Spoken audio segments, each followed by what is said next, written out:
2.5 times. Whoever is behind this put together an incredibly sophisticated program. Just the idea that you would have multiple operators in multiple cities with the ability to get onto a plane with either the weaponry or false weaponry or explosives to be able to pull off a hijacking, again, probably with a locked cockpit. 3 of them, maybe. Again, a hijacking and another hijacking and another, and maybe one that's still aloft, that you would be able to, and this is the part that has confounded me, and you touched on this, how do you make a pilot in a plane full of passengers into a suicide pilot, a kamikaze to slam into a building?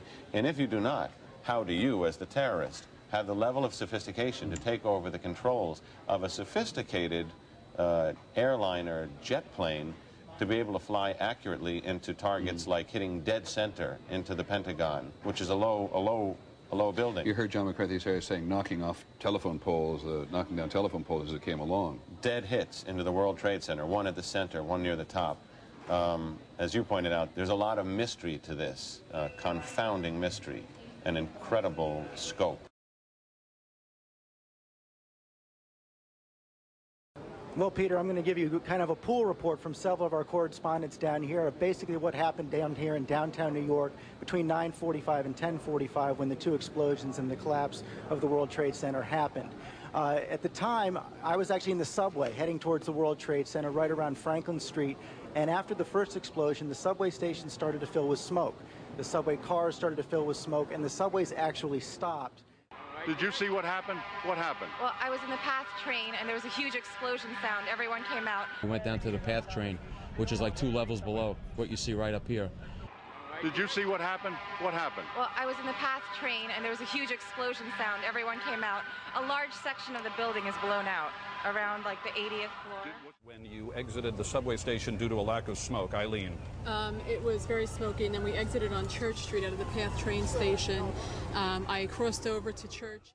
They were having coffee in the World Trade Center when the first plane struck. And all of a sudden it sounded like, I don't know where the subway is, but it sounded like a subway collision, a bomb, and it was just pounding, boom, boom, boom, and I literally thought the subway had exploded and all the cars were fixing to land on top of us. It was so loud. In Tower 1, the North Tower of the World Trade Center, Matt. And actually, when we came out on the stairs, there was a lot of devastation in the lobby. I was entering the building on the lobby level. I was in the revolving doors when the plane hit the building. David Dre worked in number 1 World Trade Center. One of the elevators, I think, came crashing to the lobby level, and all this debris came flying out of it. And a fireball emerged from the elevator lobby and was coming toward me. It just went ba-boom. It was like a bomb went off, and it was like holy hell coming down them stairs. And then when we finally got to the bottom, they were coming out on the mezzanine level there, and another explosion came right from it. Just everything went flying right in front of me. Everything just went boom. I was standing next to One World Trade Center, and then all of a sudden I heard rumbling, and we all started running away from it.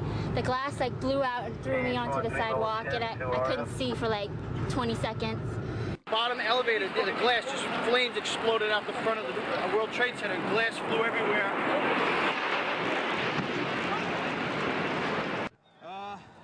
Big boom, come down the steps, everything fine until we got to the basement, and then everything just fell in.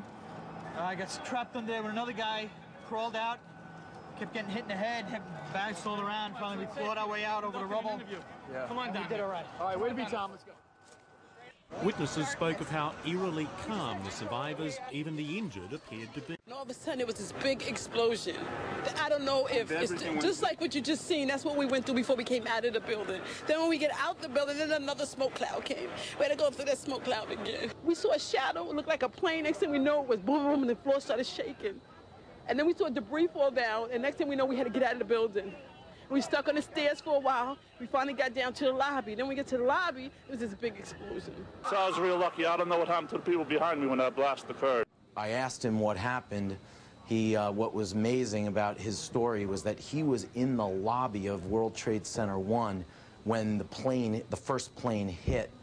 And when the debris started coming down, he went back to go into the building to protect himself and was in the revolving doors going back in off West Street when he looked up and a fireball came flying out, I guess from the elevator shafts, that's what he seemed to believe, and blew out all the windows and threw him back onto the street, and obviously, you know, in a fire flash, seared all his skin. She's able to hear me.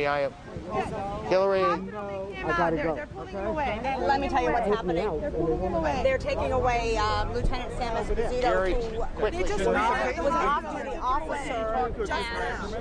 Ladies, The papers a block away, came running out of the office when he saw what was happening, and has told us a very compelling story. We were trying to get him on tape. He really should not have been out of the hospital, but said he actually needed a cup of coffee, and that's why he walked out.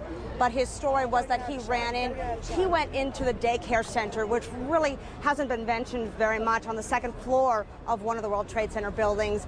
And the good news, he said, was there was nobody in that center, but he made his way up. He pulled people out with him as they resisted, and then there was an explosion. He said car exploding outside, knocked him unconscious, and he was rescued himself by a firefighter brought here to St. Vincent. So a very compelling story. I wish he could have told it for himself, but you may have seen he wasn't, I guess according to the hospital, in the condition to be outside.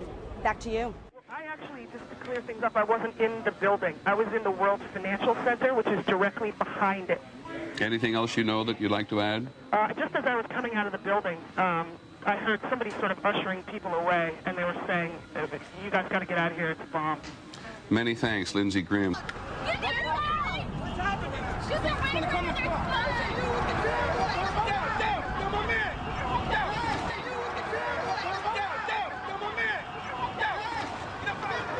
Let's just get back.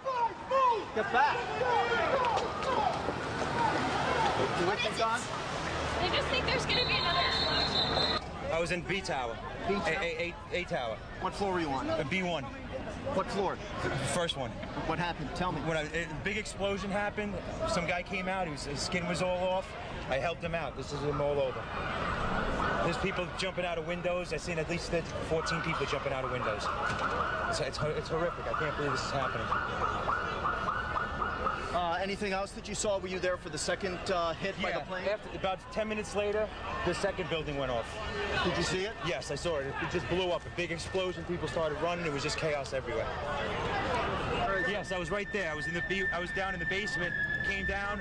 All of a sudden, the elevator blew up. Smoke. I dragged the guy out. His skin was hanging off, and I dragged him out, and I helped him out to the ambulance. Arthur Del Bianco is one of the lucky few, able to tell a tale of survival from a hospital bed. All of a sudden, it was like bang, bang, bang, bang, bang, like bullet shots. And then all of a sudden, 3 tremendous explosions. And everything started coming down. I was in the B4 level. I was assigned to the B3 level. But I had to do something in the B4 sheet metal shop. So I went in the sheet metal shop, do what I had to do. And on my way, I heard a bomb. So I says, probably the transformer again blew up. So I stepped back, finished what I had to finish, and I started towards the door again. And there come a big blast with a big ball of fire. And that's when I got hit. It hit me right back down on the ground. I have talked to people who were inside the building, one of them, Fran Martin.